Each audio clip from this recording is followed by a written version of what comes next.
Welcome to Mastering Agility.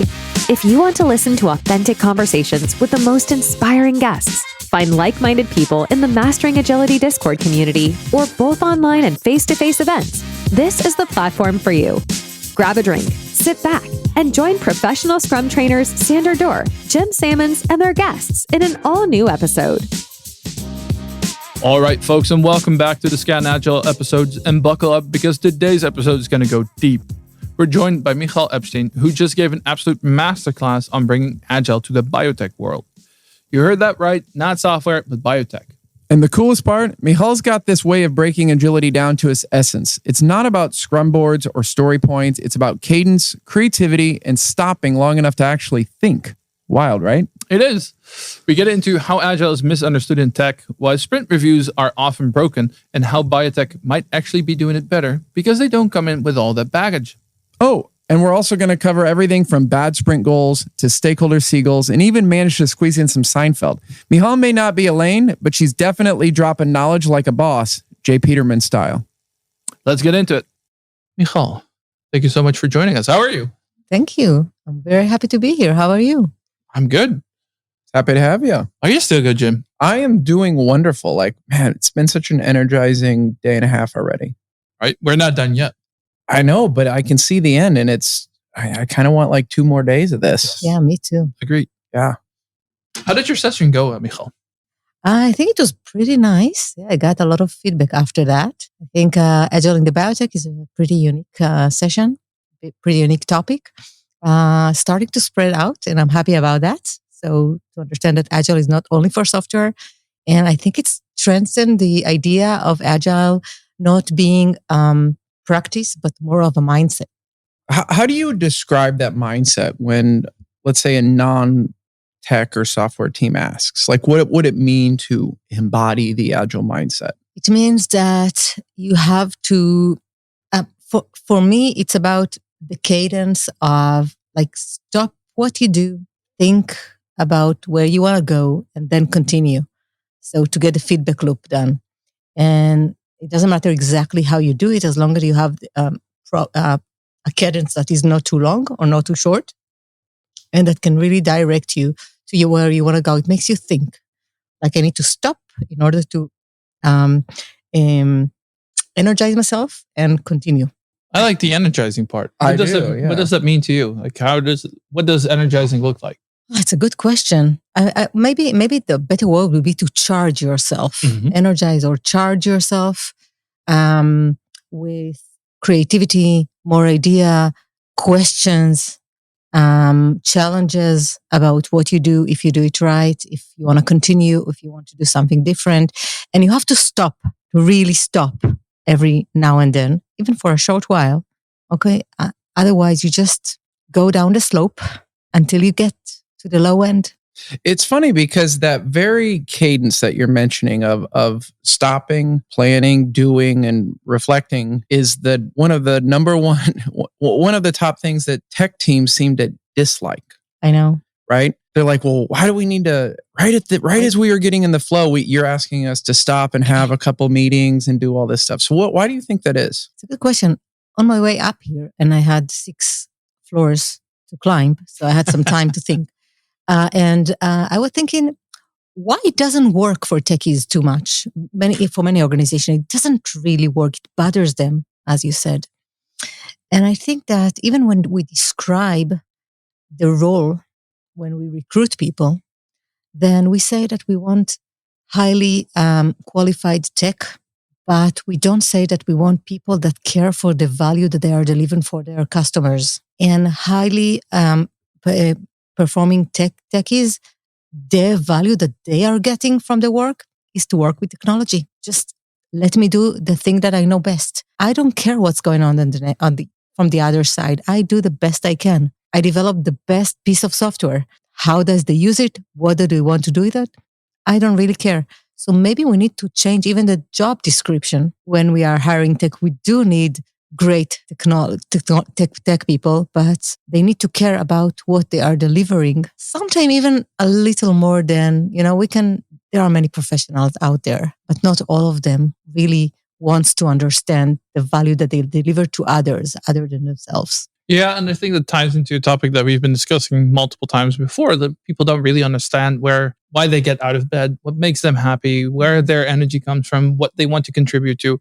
That's kind of a sad statistic, because that means that the vast majority, or not, maybe not the vast majority, but there's a lot of people that are in the job just to pay the bills, and then 9 to 5, and they go home with screeching tires. Like, I want to be home as soon as I can.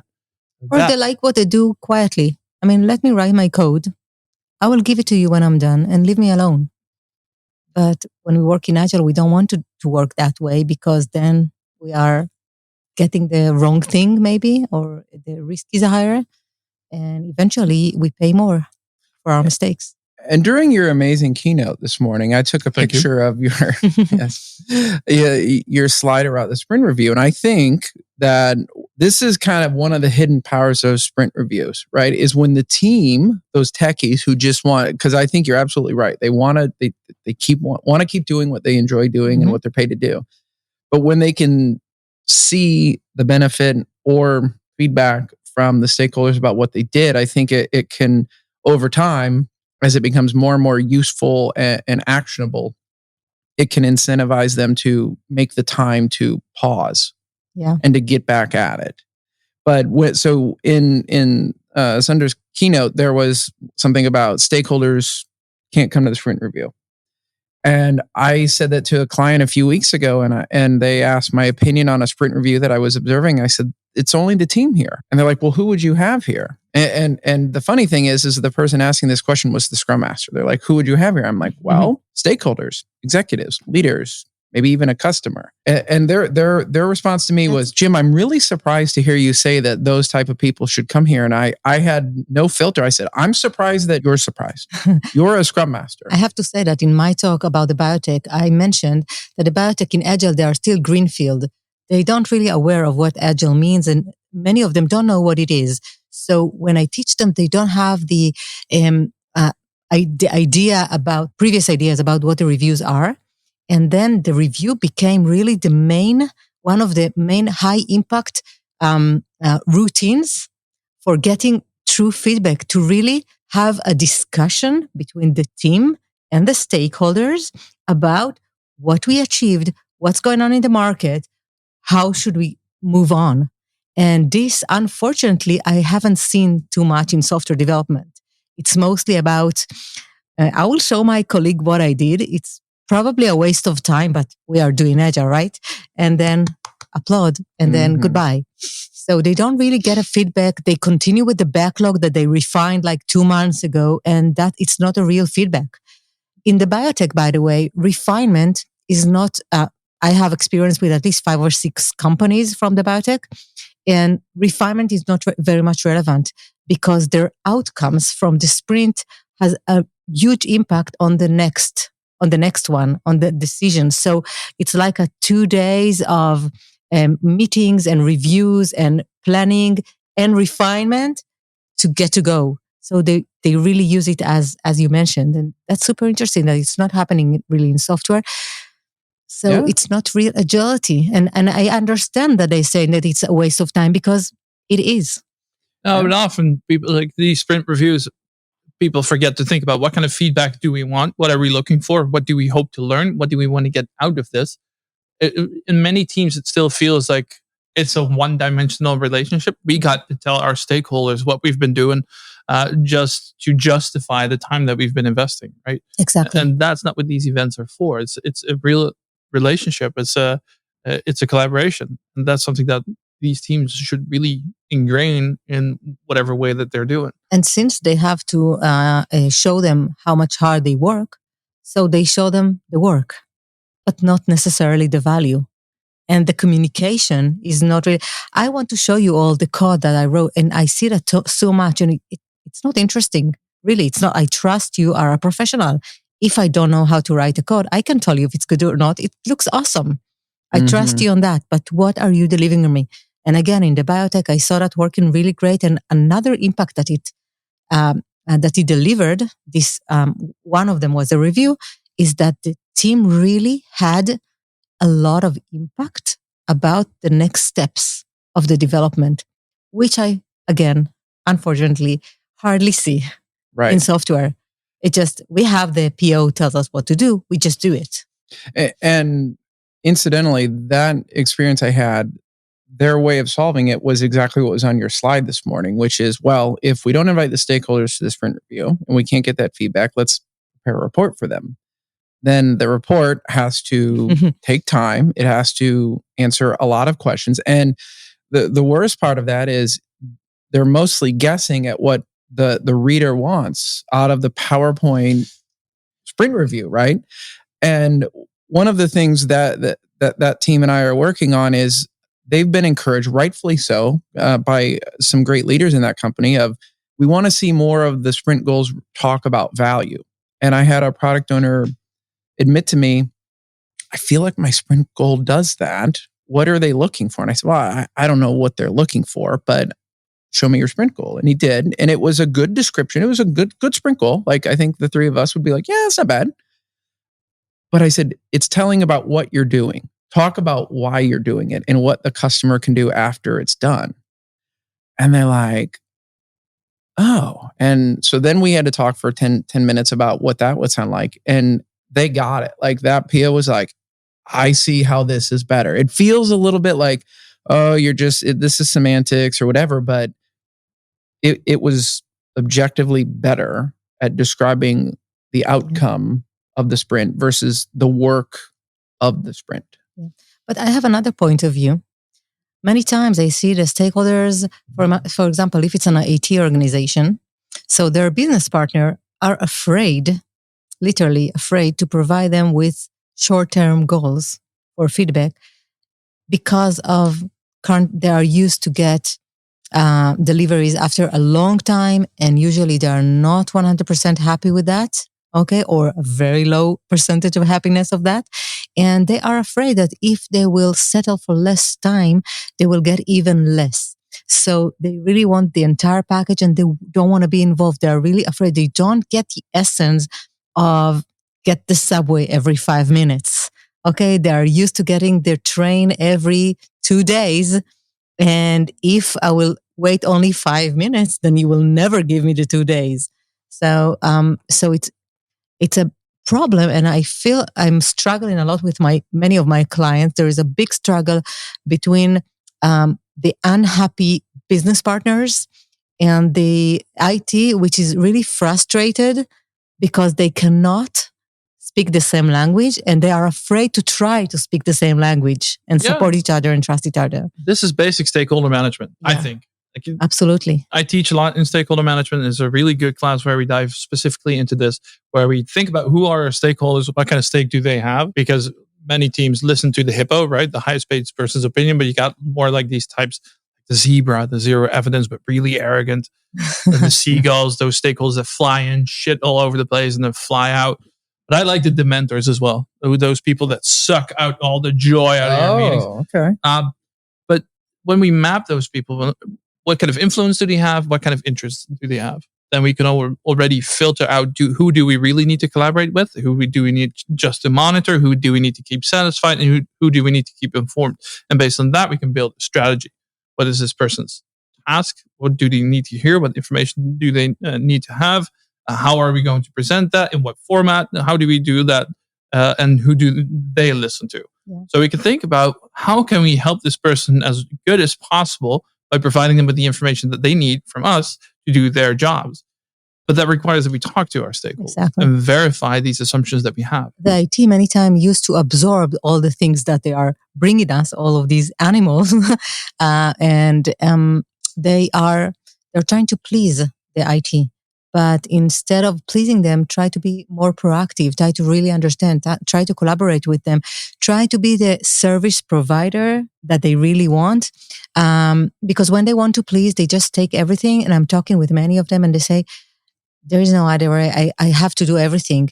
And I say, like, in the previous 2 quarters, you delivered a third of the amount that you're taking for the next quarter.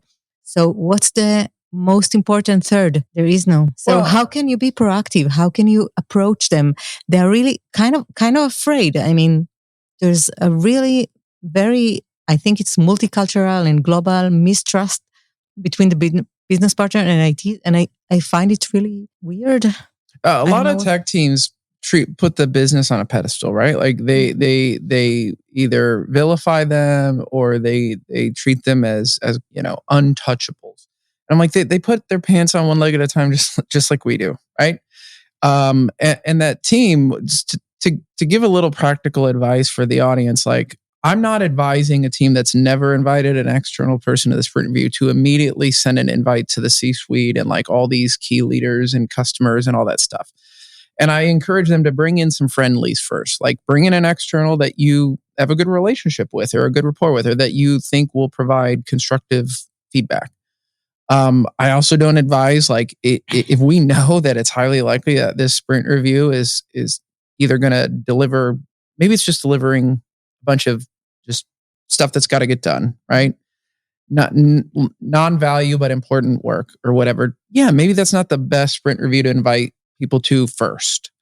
But I think over time, you can expand that. So being a little conscious about how you start to bring those other people to you is a good thing. But yeah, like there's so much upside, I guess, to this type of thing. I think it's the whole business IT thing in my head is still a weird concept because we're now just creating factions within our company. So you get companies within a company while we should be unifying because we're the same company. Exactly. So how about we figure what's our common goal and how do we get there? Exactly. And they like look at it as like two different organizations. And also we have the technical approach that we talked in the beginning. I was just a few months ago, one of the developers told me that he built a Mercedes for his clients. They just don't know how to appreciate it, just see it as a car.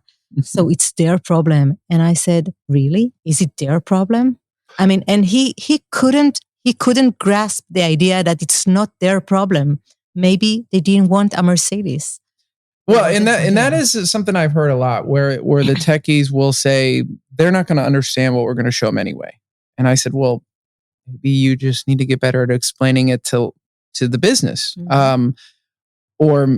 I believe that if you understand something deeply, talking about it and describing it is very easy, right? And I do understand that it takes a practiced hand to be the liaison sometimes between the technical side and the business side. But over time, that conversation, that shouldn't need to be a third person. They should be able to talk together and find that common vocabulary. But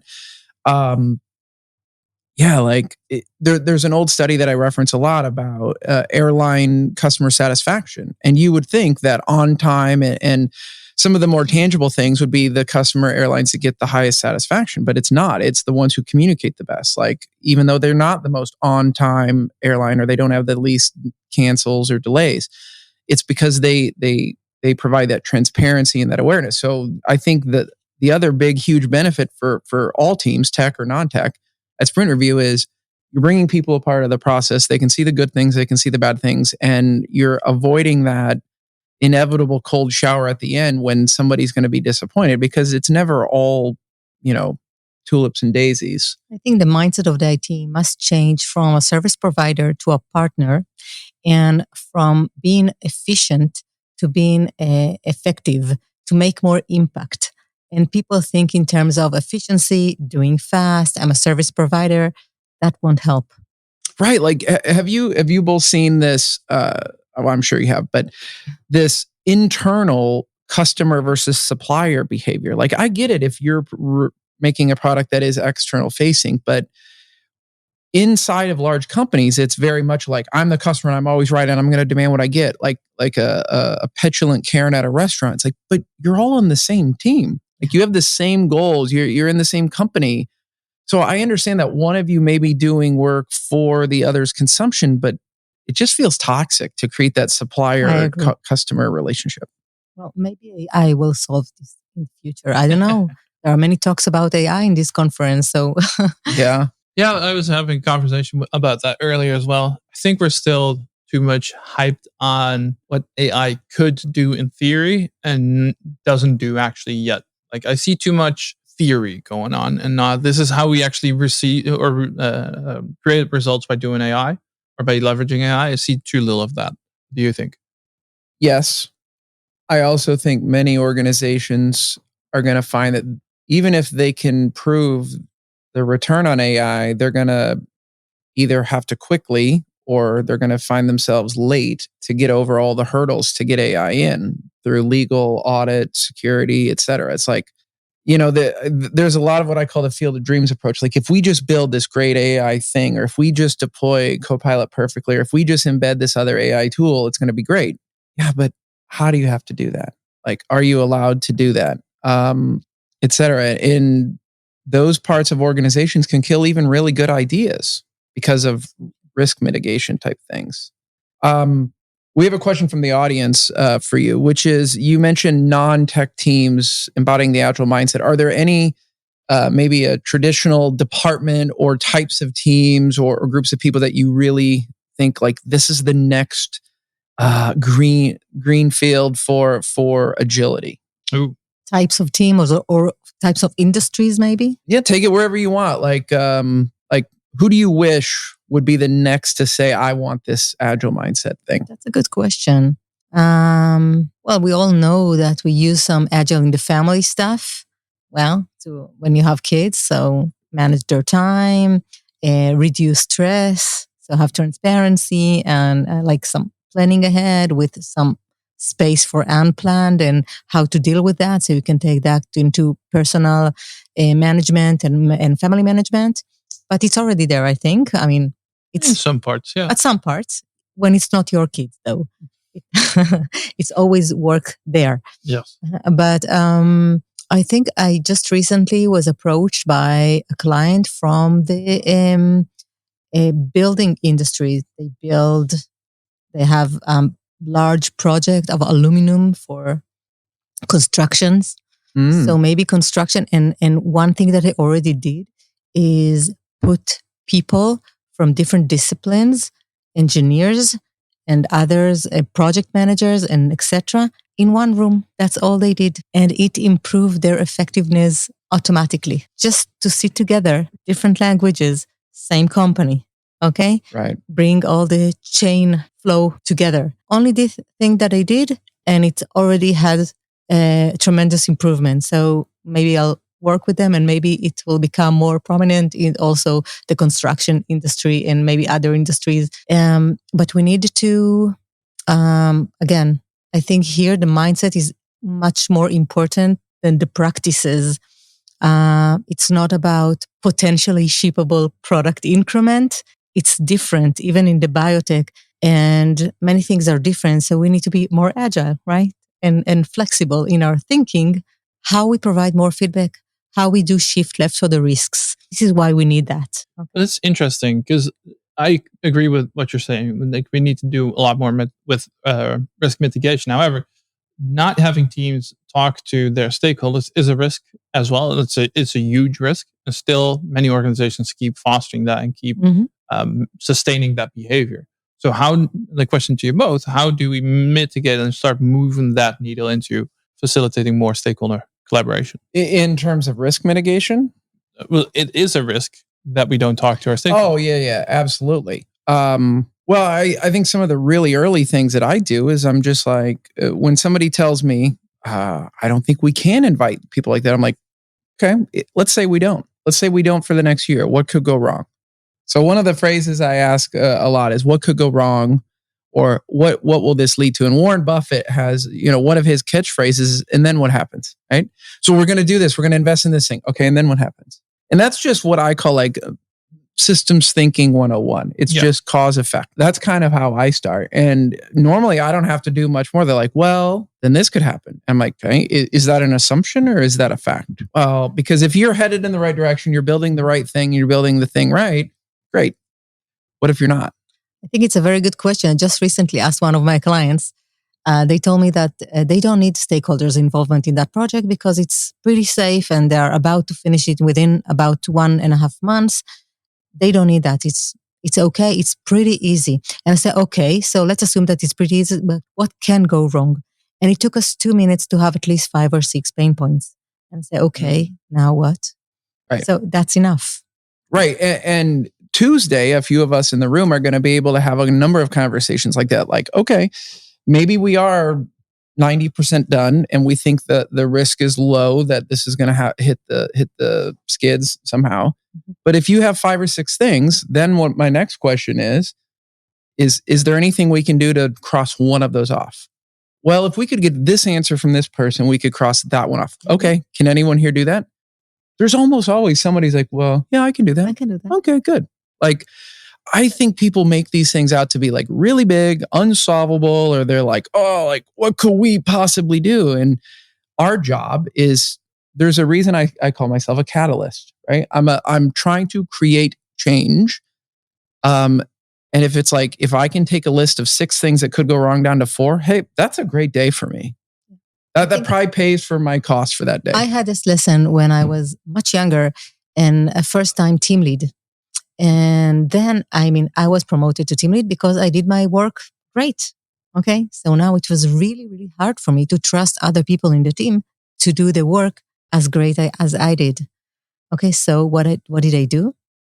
Try to do everything myself. It cannot work. It takes you time to learn that on your own. Okay. To trust other people. And there are other super great work that are done by others, although we are always the best. It's hard. It's really hard. It's not about ego. You really have to learn that. Both Jim and I are experienced consultants and trainers. Therefore, we know how important it is for organizations to have the fundamentals in place before delivering high-value products. And this starts with understanding the theory behind whatever framework, method, or process organizations apply. And this is where Zebia comes in. Zebia is a pioneering software engineering and IT consultancy company, transforming and executing at the intersection of domain and technology to create digital leaders for our people, clients, partners, and communities. As a gift for our Mastering Agility audience, they provided us with a discount code MA10 when signing up for their open enrollment classes to get 10% off. Go to zebia.com/academy to find the entire curriculum of courses. That is Zebia, xebia.com/academy to find all their courses. So I have a question to the both of you. Do you, around this idea of delegation, right? Of something that maybe either we're really, really good at or that we have a lot of pride or opinion about, do you find it easy or difficult to delegate something to somebody else that you trust, that you know is capable of doing the work, and separating yourself from how they chose to do it? No, I don't. To me, it's not difficult. I've had that with a couple of things with the Mastering Agility realm, let's say. One of the things is the whole Medium publication. I would not have done certain things that, like the guy who's now doing it, Eric de Bos. But I definitely trust him. Like I trust you, so I make you product owner of the Medium publication. So you go wild. You do however you want to do it. If you need my feedback, you know where to find me. And that's how we set it up. Like, this is your thing now. It's part of Mastering Agility. But I trust you. You do your thing. Right. Yeah, absolutely. I do it the same. I think that it depends. I think that no one can do it 100% of the time. But yes, definitely I do it more and more. Well, I have 4 kids and I left them at home. So I probably do it. But I do it at work. I do it every time. And one thing that leaders ask me a lot when I encourage, I find myself telling leaders a lot, like the only way you're going to have time to do the things I want you doing is by delegating other things to other people. And their question almost immediately comes back, well, what should I delegate to different people? Are you telling me I just should delegate everything? Like I did the delegation poker game a couple of years ago with a group, and one of the C-levels said, I think, Jim, what you want me to do is delegate everything. I'm like, no, that's not what I'm saying. So one of the ways I answer that is think about how novel something is. If there's something you do twice a year and it's going to take you more effort to delegate it than not, don't delegate it. Like, just do it. If it, assuming it's a reasonable thing, right? Thinking about delegating because it's the right thing to push that decision down into other people or to build skills. So I don't know that I have a rule about like always delegate this thing, never delegate that thing. I think, do you both get that question a lot? Because I know you both teach and train and consult, and in certain classes and curriculum, that's one of the big outputs or outcomes that we're trying to instill in students is the realization like you can do anything, you just can't do everything. And delegation is a tool in a leader's arsenal. Yes, and I do it all the time. And I urge other managers to do it as well in their organization, like I learned on myself when I was younger and could not delegate at the beginning. I learned to do it, and yes, it is. Again, I think the same question that we ask ourselves before: what can go wrong? What's the risk here? What if the other person will fail? This will help us delegate more to understand where we can totally let go and do it by ourselves, or we can let go but keep following. So there are different levels of delegation that we can work, but we should always. I'm always encouraging my mentorees, the people that I mentor, my managers, to do that. It's super important. Actually, managers that are deep diving into the technical issues usually interrupt the teams. They don't support the teams. They really interfere with them. By the way, a couple of the successes of agile transformation in organization was when the senior manager was not a techie. So people could not fool him, but he could not interfere with the work. Right. When a very senior management interfered with the work, it didn't help because he himself or her could not bring the head above the water. They were always in a mess. So. That's a great point. Like there's a lot of apologetic interrupters that are like, I know, Jim, I'm doing what you don't want me to and disrupting the team and changing this or bothering this, but I have a really good reason to. It's like, I really need this thing. I'm like, right. It's the fact you need that thing that is the problem, not that. It doesn't work that way. If you manage is a profession. Right. Yeah. It's not a developer that got a little promotion. It's a different skill. Yeah, you can help people as well by creating a little matrix on risk axis and buy-in required axis. Does it have low risk, low buy-in required? Just do it. Don't even think about it. Does it have high risk, high buy-in required? Collaborate closely. But it does the task at hand doesn't have like low risk but high buy-in required? Then maybe you can delegate it. Yeah, I have a simple question that is probably a 2-hour conversation of itself. So I'll say be as brief as you would like. But when it comes to the agile mindset and the teams you're working with, do you because we've talked a lot over the last couple of days with many people about the state of the industry, right? And I've been in sessions where people have talked about getting fired or let go or made redundant or whatever. And we've talked to some people about the fear that comes in with. Actually, a really interesting takeaway from one discussion was people may do the right thing more easily when they feel like if they get punished for it, they can go get another job easier. And even Laura kind of referenced that just a few minutes ago. But so my question is, do you think a lot of organizations just want the easy way out? Like, are they looking for shortcuts from people like you?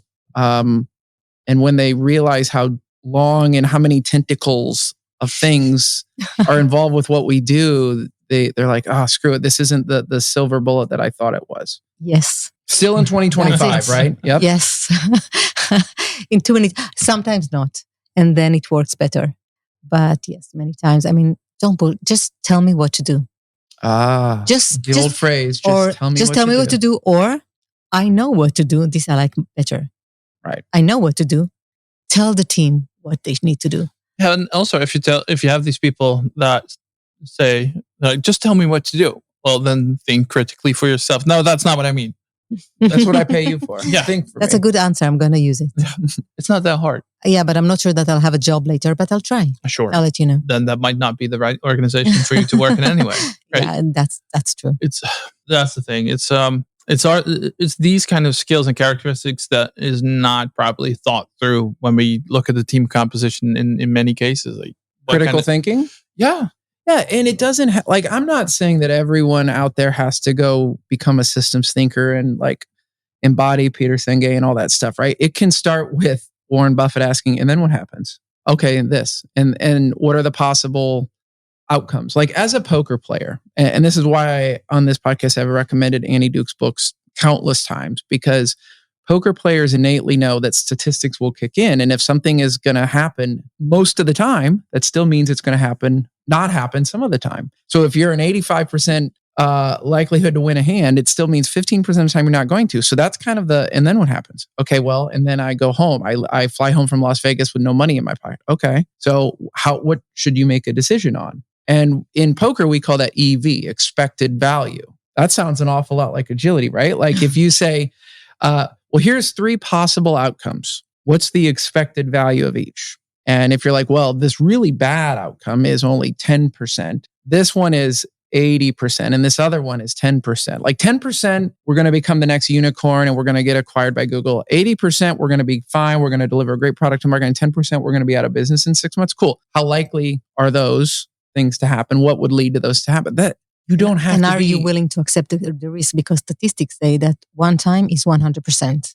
But this is also something that's not necessarily discussed very properly in many organizations that I come across, and maybe I'm just running into the wrong organizations. Like risk is seen as always negative, and it's always going to play out, and it's always heavy. Like Google a couple of years ago, over in the European Union, I think it was like they received like 500 million euro fine. And many organizations are going to say, oh, Jesus Christ, 500 million. But if that same fine of 500 million is going to give you like 1.5 billion in revenue, they're like, fuck it, give me the fine. Right. Like if the fine totally outweighs, like if the risk outweighs the benefit or the other way around, maybe we want to do it. Maybe we want to take that fine and then see what happens. You said something yesterday when we were talking to, I think it was Trish, but so in New York City, there are businesses that win in their industry by consciously paying fines as a cost of doing business. Like parking in Manhattan is extremely difficult. So there are delivery drivers that just at the end of the day have a stack of parking tickets, and they're like, well, that there goes $200, but they pass along to their customers in the form of the goods sold because they're double parked, they run the thing in, they do that, and they know on any given day, week, month, they're going to accumulate. So it's the cost of doing business. It's a risk, right? Like if they got a parking ticket every single time they did that, yeah, they'd probably have to find a different solution. But if you know, like, hey, if I double park in Manhattan and I get a ticket 1 out of every 8 times, they just can do simple math and be like, yeah, I just factor that in. Now, if you extrapolate that up to, okay, you're a global oil and gas company or you're a large bank, it's not a $100 parking ticket, but it could be €500,000 fine or something, or negative outcome. And we talked earlier this week about VC thinking. What do you think about the concept of teaching leaders and product owners, product managers to think like venture capitalists? Do you think that's a good thing, bad thing? Need to think about it? No, I think it's a very good thing. I once asked one of my clients. There was a group in that organization that worked on something that no one talked about for over a year. And they said that they would deliver in another year. And no one knew or asked anything about that. It was the secret stuff that these experts are doing aside. And I wanted to challenge the manager of that group and ask him, so what do you do? And he started with, well, you won't understand. And with many technical statements. And I said, well, I can understand, but I don't want to understand that. I want to understand whether if I need to pay you now for what you are doing, convince me to pay you. And then he switched to a different language, okay, and told me what they are doing. I wouldn't pay for that, but I think it is important to think like a venture capital, and to take them out, to think out of the box from the technical aspect. I don't care about the technical aspect if I am a venture capital. That kind of ties into what you were saying yesterday on the value-driven billing or pricing. I think that ties into this exactly. I think that this is a strategy that way more companies should apply, where instead of supplying a yearly budget, that kind of enables teams to just lean back and like, we've got our money anyway. We got job security. I'm not saying that you should just relentlessly fire everyone, but just create a little bit more of a platform to incentivize value thinking.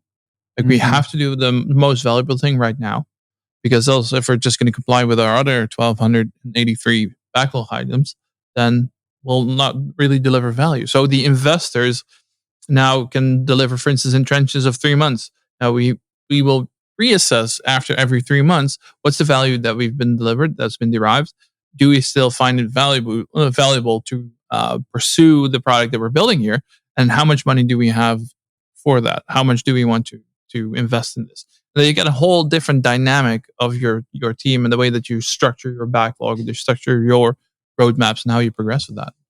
Like if I was a digital agency or a marketer, or a web designer, I would totally shift to value-based pricing. And Yuval is actually the one who keeps encouraging me to go look into this, because their work, they can say, we're going to deliver this campaign for X amount of dollars, and here's the value it's going to describe. Or they can say, how much would it be worth to you to have X? Okay, well, good. Here's what we will charge you to deliver Y.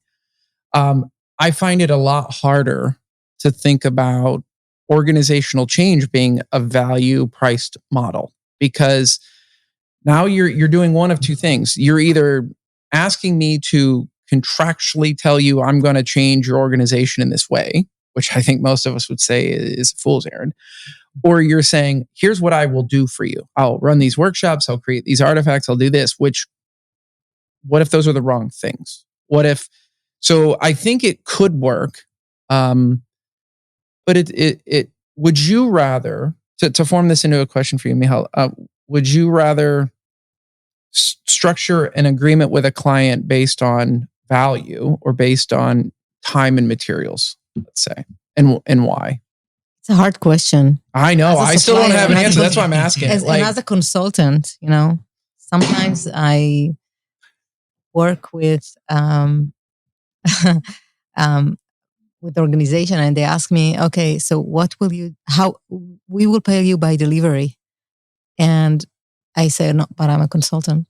The delivery is yours. It's like going to a dietitian and said, I will pay you only if I lose 5 pounds.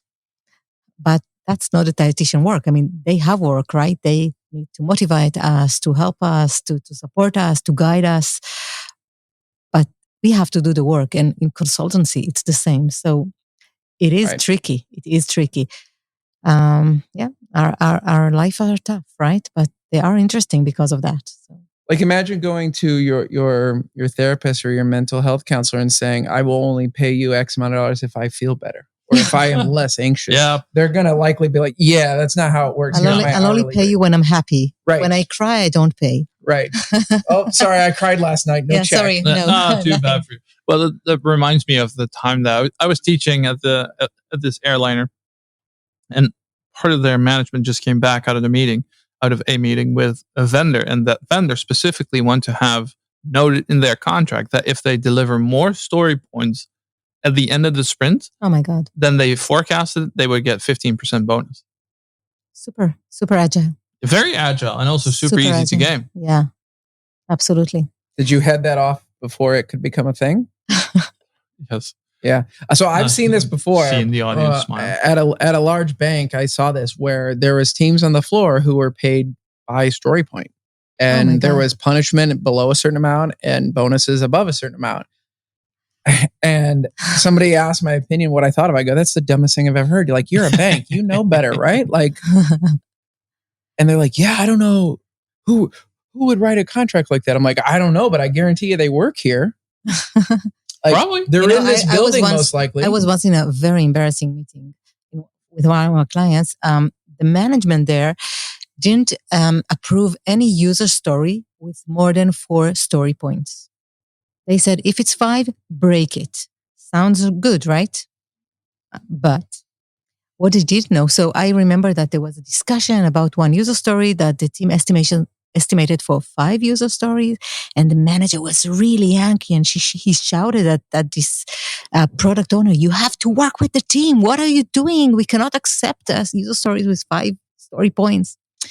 And then I felt really embarrassed, and I went after the meeting to look at Jira, working with Jira, and I looked at the cycle time for all these 4 or 3 or 2 story points story. And by the way, story, it's more or less day, like most of the organization do. So what do you think the average cycle time for all these 3 or 2 story point story was? 2 weeks. 30 days. About 20, 25 days. What? Okay. So he didn't care for that. It's 5 story points. I need you to move to 2. He didn't care. He never looked. He doesn't know what it is. Okay. So it's embarrassing. This is not agility. People just say, hey, I do the daily scrum. We had a great sprint. We didn't plan to finish. We planned to progress. I heard so many times. Yeah. Well, one of the most frustrating conversations I've had over the last year, and by the way, for the audience, is Michal Asset. We have a podcast about nothing in Seinfeld thing, so that's why we're all over the place here. That's on by design. It's a great nothing. Yes, I love it. It's a great nothing, just like Seinfeld was. So one of the most frustrating conversations I've had in the last year was around the idea that you just kind of referenced, which is the product owner approving work. And I'll set the context as we were doing a definition of workflow and value stream mapping type of thing. And other people that I like and respect said, well, of course we must have a product owner approves step in the process. And I said, that's not a thing. Like that's a bad thing. Like let's not create that. Do you still see this, or did I just have an anomaly? I see it very few times. Sometimes when I'm teaching and we're working on the definition of done and we're going through that, sometimes they come up with like everything should be checked by the product owner and should have its approval. Why? Fuck that. It's about shortening the feedback loop, not waiting until it's been checked. But what if your product owner is on holiday? Then Exactly. Then he will get back with a bunch of items to check. And then that makes me cry. And then you will not pay your therapist. Oh, exactly. And then you don't pay it because he cried, right? And it was 5 story points, so you can't do it anyway. I'm going to cry in this podcast. So if we want to summarize this great talk about nothing, we are better than Seinfeld. What's the one thing that each of you will take with you? From this podcast specifically? Oh, that's a good question. What about you? Let me think for a second. Yeah. So I can start. Yes, please start while I think about I'll help you out. Answer. Thanks. I'll bail you out. So I'm taking the question. So, and then what? That's what I'm taking. And then what? Right. That's it. Very simple. Usually the most simple thing works best. Right. For me, what I think is interesting, where we started off with, that there still is room for more adaptation for agility beyond the traditional fields. Like you were talking about biotech, and apparently there is still more room for improvement. So we can do that, which is interesting given all the Agile is dead articles and discussions and blah, and all the other. I don't believe in that. No, not at all. But I think maybe the terminology needs to change because people are sick of hearing about Agile and Scrum and knowing that in many organizations it just doesn't work. But they're Agile whether they know it or not. It's that and the very big consultancy firms, and I won't shame them now, they have reached the bottom of the pit of the money that they can make, so they need to find a new cash cow. It's going to be something else. Right now it's product, right now it's AI, and when we hit the bottom from consulting and that, we'll find something else. Yeah, so we need to find it first. Exactly. But I don't want to go into that thread. Yeah, well, I like how Ari summed it up in your chat recently, which is Agile's not dead in most organizations. It was never alive there to begin with. Yeah. Right? Like I liked how he said that. I almost high-fived the air in the car as I was driving. But I think today it's that we're still all seeing the same things, which is job security, right? It's so if I want to put a positive spin on it, it's job security. We still need people to help develop the next generation of leaders and embody agility. But I'm personally really excited about Agile in non-traditional teams. Like some of the most fun and rewarding uses of Scrum and Kanban and agility that I've had in my career came from non-software development teams. So I think that is a great trend. And I hope it continues, because if you move away from frameworks and come back to first principles, this stuff can apply almost anywhere in organizations of any size in almost any domain. Yeah. Now, we have a question for you because we end up the podcast episode with the Chat GPT question of the day. And today it's, What's the most surprising insight about your users that changed the way you built your product? So what's the most surprising insight about your users that changed the way you built your product? That they are humans. Really? That they are humans. And although everyone are super smart and I appreciate people, there are still people and we can talk to them and they can understand. And although they want everything for yesterday, they know that literally it's impossible. So we just need to talk to each other. And this is a good way to change the way that we deliver. Cannot agree more with that. Yeah, I could not agree more either. Like, what's the worst that could happen if we ask them, talk to them, treat them like humans? Yeah, right. I think that's a great way to end up this podcast. It is. Yeah. Treat your stakeholders like they're human and your users. Versus the cockroaches we talked about in the last podcast episode. Thank you for inviting me. I am Michal Epstein. Are you? I have a last question. If you were a Seinfeld character, who would you be? Elaine. Okay, who would you be? Seinfeld is way before my generation, dude. Like, I'm not that much. Well, I would probably be Kramer, but I don't know that many. Embarrassing for us. Yeah, I know that makes me feel old because I'm totally a George. I think in some ways. Yeah, I can see that. I would probably be Kramer. You're tall like Kramer. Yeah, you're tall like Kramer. You would be Kramer. And all over the place. Hello, Sunder. Like, can I give you a hello, Newman? You can. Yeah. All right. Before we go into different tangents, we're going to wrap up. Michal, thank you so much for being here. Thanks for inviting me. That is all for today. Thank you for listening. If you liked this episode, let us know by hitting that like button. Share it with friends and colleagues, sharing a message on LinkedIn, joining our warm and welcoming Discord community, or attend recordings as a virtual audience. You can find all the relevant links in the show notes. We hope you'll tune back in for the next episode of the Mastering Agility podcast.